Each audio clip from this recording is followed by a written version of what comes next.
రెండేళ్ల దుర్మార్గమైన రాక్షస పాలన, అరాచక పాలన చంద్రబాబు నాయుడు గారి ఆధ్వర్యంలో, నేతృత్వంలో ఒక వ్యవస్థీకృత అరాచక పాలన, ఒక మాఫియా పాలన, ఇంకా అన్ని సకల అవలక్షణాలతో కూడినది. ఎలాంటి జంకు గొంకు లేకుండా బరి తెగించి చట్టాన్ని పూర్తిగా వాడుకొని వ్యవస్థలన్నింటినీ తమకు అనుకూలంగా, తమ ప్రయోజనాలకు అనుకూలంగా వాటిని బెండ్ చేసి అధికార యంత్రాంగాన్ని కావచ్చు, అది పోలీసు పరంగా, రెవెన్యూ పరంగా ఎలాగైనా సరే అవినీతి విచ్చలవిడిగా జరుగుతోంది. ఒకవైపు రాష్ట్రాన్ని ఏమో అప్పుడు రెండేళ్లలోనే మా పాలనలో, జగన్మోహన్ రెడ్డి గారి పాలనలో 5 ఏళ్లలో చేసిన అప్పు కంటే ఎక్కువ 2 ఏళ్లలోనే అప్పులు కూడా చేసి, జగన్మోహన్ రెడ్డి గారి పాలనలో 2 ఏళ్లు కోవిడ్ మహమ్మారితో పూర్తి ఆదాయం రాలేదు, ఖర్చు అంతగా పెరిగింది. అది 5 ఏళ్లలో చేసిన అప్పు కంటే ఇప్పుడు చంద్రబాబు నాయుడు గారు 2 ఏళ్లలో ఇంకా ఎక్కువ ఇప్పటికే చేశారు, రికార్డు దాంట్లో కూడా. సో ఇన్ని రకాల, అంటే ఏది వర్ణించాలనో, దేని మీద నిరసన తెలియజేయాలనో కూడా తెలియని పరిస్థితిలో తానిచ్చిన మోసపూరిత హామీలు పక్కకు తోసేయడమే కాకుండా అవన్నీ పూర్తి చేసేసానని ఎలాంటి సిగ్గు ఎగ్గు లేకుండా ఓపెన్గా ఆయన ప్రకటించుకుంటున్న నేపథ్యంలో మరి కేవలం నిరసన తెలపడమే కాకుండా రాష్ట్రం అంతటా ఒక చర్చ కింది వరకు రాష్ట్ర ప్రజల్లో కూడా జరగాలంటే, అసలు ఈ 2 ఏళ్లలో అంత ఘోరం ఏం జరిగింది అనేది దాని విశ్వరూపం చూడాలంటే అది ఒక ఉపన్యాసంతోనో ప్రెస్ కాన్ఫరెన్స్తోనో అయ్యేది కాదు. కాబట్టి ఒక సిరీస్ ఆఫ్ కార్యక్రమాలు, నిరసన కార్యక్రమాలు టేకప్ చేయాలని, అలాగే మేము అబ్జర్వ్ చేసినవి సూక్ష్మంగా అండ్ ప్రజలు అనుభవిస్తున్నవి, ఈ మోసపూరితమైన పాలనలో, అన్యాయమైన పాలనలోనో సంక్షేమ పథకాలన్నీ చాపచుట్టేసి ఒకటే అందరి నేపథ్యంలో వాటిని అనుభవిస్తున్నారు. వాటిని గుర్తు చేసే రకంగా, చర్చ జరిగే రకంగా మేధావులు, ఆలోచనాపరులు, వివేచనాపరులు దీని గురించి తమ చుట్టూ ఉండే వాళ్లకు చెప్పే రకంగా కొన్ని ఈ టాపిక్స్ అన్ని తీసుకుని ఒక బుక్లెట్ కూడా డిజిటల్ కాపీ తయారు చేయడం జరిగింది. అది మొన్న జగన్మోహన్ రెడ్డి గారు రిలీజ్ చేసింది మీ అందరికీ తెలుసు. దాన్ని ఈరోజు దాంతో పోస్టర్తో పాటు అది కూడా మళ్ళీ ప్రజల దృష్టికి తీసుకెళ్లే ప్రయత్నంలో భాగంగా మళ్ళీ ఇప్పుడు మేము తీసి చూపించాం. ఈరోజు పోస్టర్ కార్యక్రమం, విడుదల కార్యక్రమం ఇక్కడ, రేపు జిల్లా కేంద్రాల్లో జిల్లా అధ్యక్షుల ఆధ్వర్యంలో, పార్టీ అధ్యక్షుల ఆధ్వర్యంలో, అలాగే 3వ తేదీ నియోజకవర్గ కేంద్రాల్లో జరుగుతుంది ఇదే కార్యక్రమం. ఇందులో నేను ప్రత్యేకంగా చెప్పదలుచుకున్నది ఏంటంటే, ఈరోజు ఇది పూర్వ మాదిరి టెక్నాలజీ ఉంది కాబట్టి క్యూఆర్ కోడ్ ఏది ఉందో దాని ద్వారా ఎవరి ఫోన్లో వాళ్ళు డౌన్లోడ్ చేసుకోవడానికి వీలుగా ఉంది. ఇంక్లూడింగ్ ఇప్పుడు మీరు చూస్తున్న సహా అది టీవీల్లో వస్తుంటే టీవీల్లో అయినా దాంట్లో వచ్చి డౌన్లోడ్ చేసుకోవచ్చు కనిపిస్తే, అలాగే పోస్టర్లు ఇప్పుడైనా తీసుకోవచ్చు. రాష్ట్ర ప్రజలందరికీ విజ్ఞప్తి చేస్తున్నాం. మేము చూపించింది చాలా చిన్నది, ఈ విశ్వరూపం పెద్ద దాన్ని సమస్య ఏదైతే రాష్ట్రం ఎదుర్కొంటుందో అన్ని రకాల సంక్షోభాలను మళ్ళీ దీన్ని గాడిన పెట్టడానికి ఎన్నేళ్లు పడుతుందో తెలియనంత సంక్షోభాన్ని చంద్రబాబు దించిన తర్వాత కూడా అది దానికి సంబంధించిన చిన్న సూక్ష్మ రూపంలో ఒక ప్రయత్నం చేస్తే దీన్ని చూసి మీరు చర్చించుకోవడము, లేదా మీ వైపు నుంచి, ప్రజల వైపు నుంచి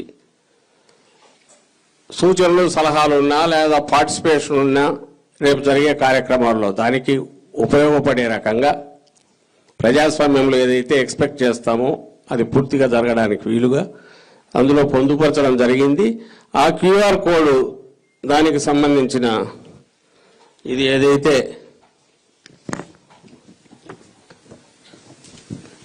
దీన్ని స్కాన్ చేస్తే మీ ఫోన్లో నుంచి చేసి డౌన్లోడ్ చేసుకోవచ్చు. చేసుకొని మీరు దీన్ని చదవడంతో పాటు మీ చుట్టుపక్కల ఉండే వాళ్ళతో కూడా చర్చించమని ప్రజలందరికీ విజ్ఞప్తి చేస్తున్నాం. తర్వాత ఇప్పుడు ఏదైతే కార్యక్రమాలు ఇచ్చారో జగన్మోహన్ రెడ్డి గారు పిలుపు ఇచ్చారు పార్టీ సీనియర్ నాయకులతో చర్చించి, ఇప్పుడు రాష్ట్రంలో ఉన్న ప్రతిపక్షాల్లో ఏకైక ప్రతిపక్షంగాను అతిపెద్ద ప్రతిపక్షంగాను అలాగే ఓ బాధ్యతాయుతమైన ప్రజాపక్షంగాను ఉండే వైఎస్ఆర్ కాంగ్రెస్ పార్టీ, అలాగే 19 నుంచి 24 మధ్య 2019-24 మధ్య ఇచ్చిన 5 ఏళ్ల పాలనలో జగన్మోహన్ రెడ్డి గారి పాలనలో ఈరోజు ఏదైతే పూర్తిగా చీకటిమయంగా ఉందో దీనికి భిన్నంగా ఒక సంక్షేమ పాలన, అలాగే దేశంలోనే ఒక రికార్డు స్థాయిలో అన్ని రంగాల్లో ముందంజలో రాష్ట్రాన్ని నిలబెట్టిన పాలన, దీనికి కాంట్రాస్ట్గా ఈరోజు ఉన్నదానికి కనపడుతోందో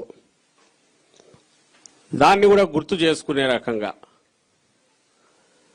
మొన్న ఈ పిలిపించిన దాంట్లో రేపు చర్చలు జరగడానికి చిన్న చిన్న టౌన్ హాల్ మీటింగ్స్ పెట్టమన్నాం. అవి జరుగుతాయి 8-9 తేదీల్లో.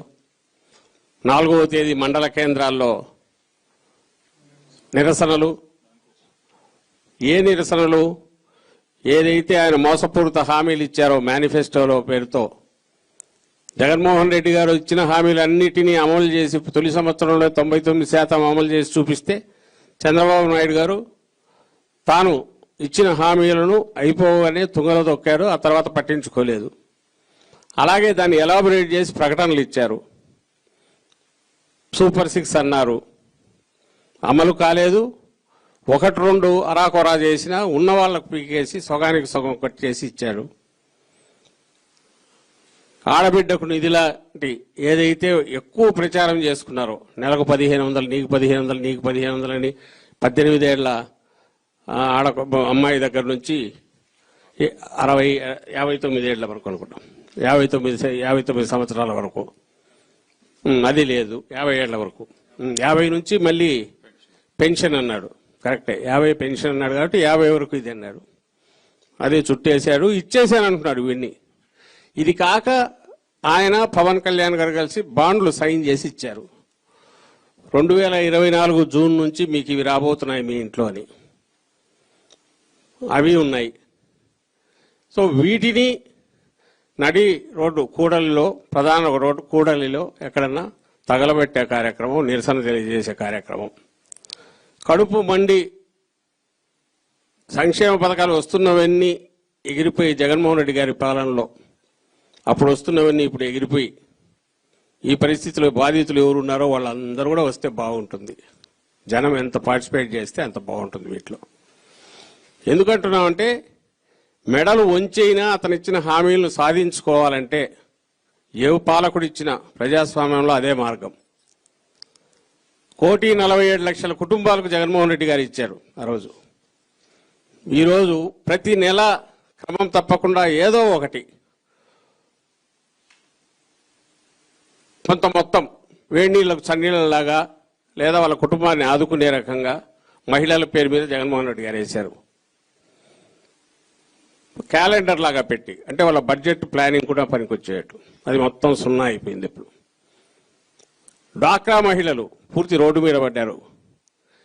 18.6 ఎంతో శాతం ఎన్పిఎల్గా చంద్రబాబు హయాంలో అయితే జగన్మోహన్ రెడ్డి గారి హయాంలోకి వచ్చేసరికి నిరర్థక ఆస్తులు, అంటే వాళ్ళు తిరిగి కట్టలేని పరిస్థితిలోకి పోయింది. మళ్ళీ ఇప్పుడు జగన్మోహన్ రెడ్డి గారి హయాంలో 18 నుంచి 0.45 అంటే లేదు. ఆల్మోస్ట్ ప్రతి మహిళ 60-70 లక్షలు ఉన్న మంది డ్వాక్రా మహిళలు 1 కోటికి పెరిగారు.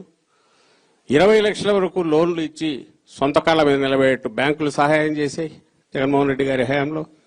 అదంతా పోయింది, అది చరిత్ర అయిపోయింది. ఇదంతా ఎప్పుడో గత చరిత్ర, అంటే 20 ఏళ్ల క్రితం కాదు, జస్ట్ 2 ఏళ్ల క్రితం ఉన్న పరిస్థితి. 49,000 కోట్లకు లాస్ట్ ఇయర్ జగన్మోహన్ రెడ్డి గారు పాలనలో ఉన్న 24 డ్వాక్రా మహిళల రుణం ఉంటే అది ఇప్పుడు 30,000కు పడిపోయింది, 30,000 కోట్లకు. సో ప్రతి చోట కనిపిస్తుంది, ప్రతి చోట తేడా కొట్టొచ్చినట్టు కనపడుతోంది.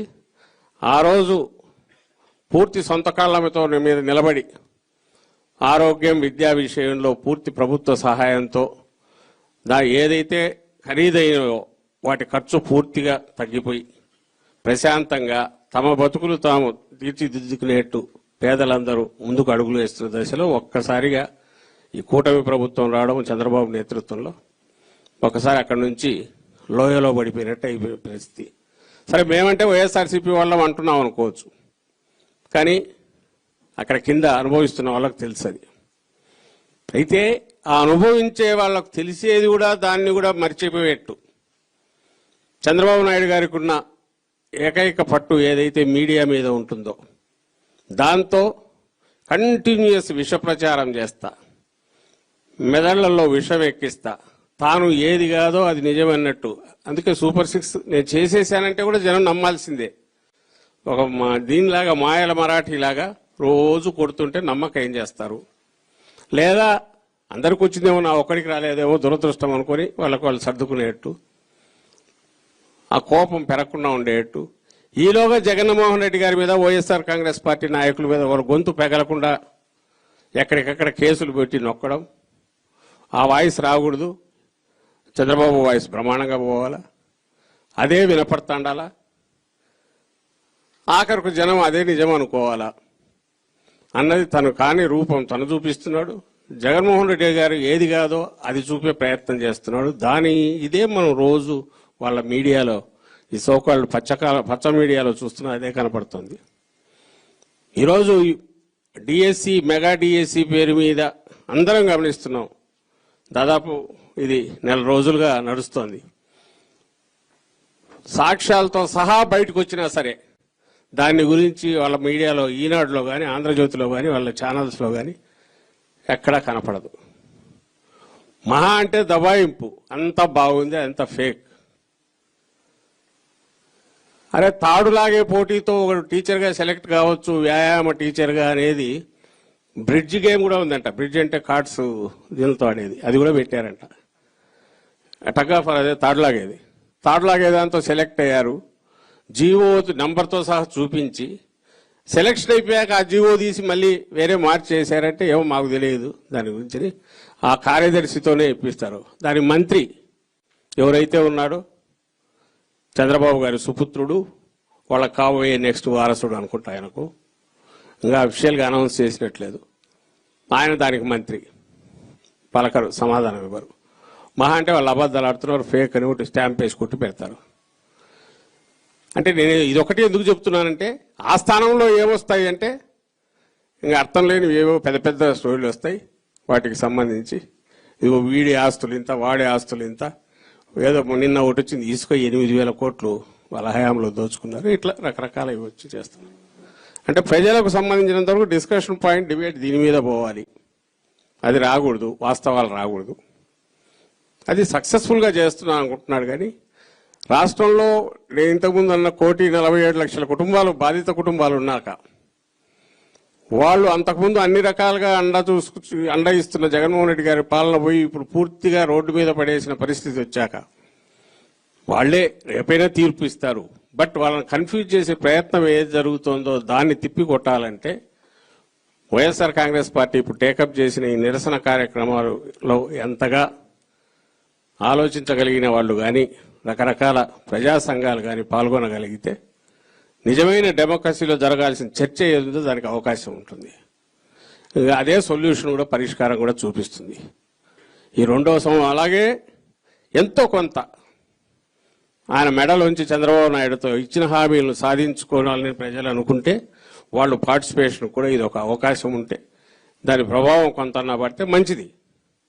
జగన్మోహన్ రెడ్డి గారు కోరుకునేది ఒకటే, ఆయన ఉన్న ఇంకొకరు వచ్చినా ఎవరైనా సరే ఏదైతే ప్రజల కోసం మంచి పనులు మొదలై ఉంటాయో అవి అలాగే సాగాలి, ముందుకు సాగాలి. అందుకోసమే చంద్రబాబు చెప్పుకోవడానికి ఏమీ లేదు. ఆయన హయాంలో టిట్కో ఇల్లు కడితే అది అప్పుల భారంలో ముంచితే జగన్మోహన్ రెడ్డి గారు వచ్చి అప్పు తీసేశాడు, ఇల్లు అయితే ఇచ్చాడు. కానీ ఆయన కట్టిన ఇల్లు నేనెందుకని వదిలేలే.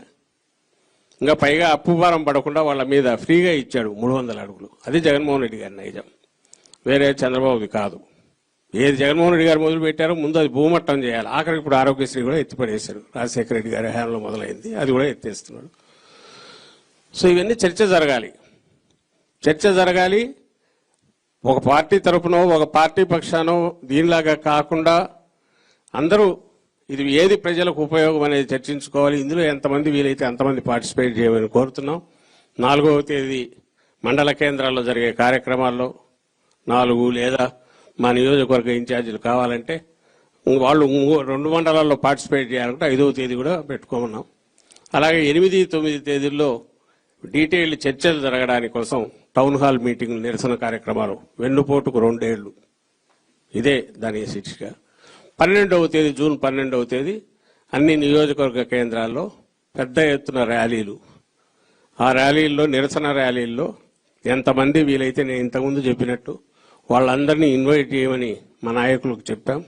వాళ్ళు ఎంతగా పార్టిసిపేట్ చేస్తే రాష్ట్రానికి ఉపయోగంగా ఉంటుంది, నిస్సహాయులైన పేద ప్రజలకు అందరికి కూడా ఉపయోగంగా ఉంటుందని చెప్తూ ఈ నిరసన కార్యక్రమాలను దిగ్విజయం చేయడం ద్వారా ఈ గొంతు ప్రజల వాణి చంద్రబాబు చెవులు పగిలేటట్టు వినపడేట్టు చేయాల్సిందిగా ప్రజలందరికీ, ప్రజా సంఘాలకు, మేధావులకు, ఆలోచనా పరులకు విజ్ఞప్తి చేస్తున్నాం. Thank you.